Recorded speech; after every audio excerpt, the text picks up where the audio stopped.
Yes, very busy day in the weather department as well. We'll time out the strong storms to severe storms this afternoon, but we're going 8 to 8 on this. That's 8 this morning. Just because it's first off, you're going to notice it's very warm and unstable already this morning.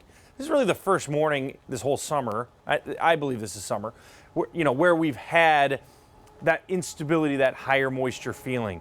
So 8 to 8. Now, I want to be clear that 8 to 2 p.m., those storms, if they develop, they could hit strong to severe levels.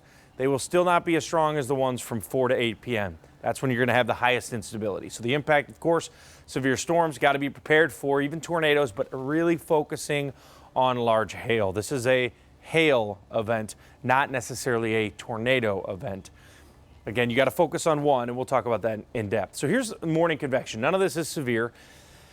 Depending on how widespread this goes, this could mess with the afternoon forecast. I always talk about it. Remember, the strongest the storms will be is if you don't do anything and then have one storm at 4 or 5 p.m.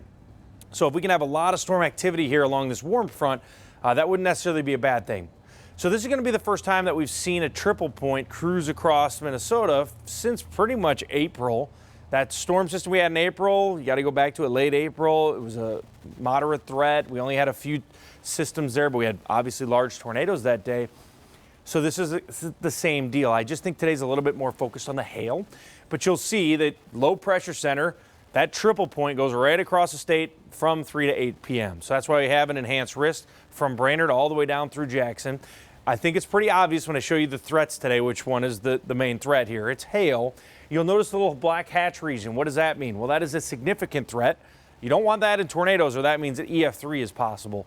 So a hatched threat means significant hail, which is larger than golf balls. So tennis balls are possible embedded right under the apex of that thunderstorm today. But I also want to be clear. These are one of those days where most people say, what storms? Where are the storms? Everybody's got a 20% chance today to actually get a severe thunderstorm. But that means that 80% of you won't get one.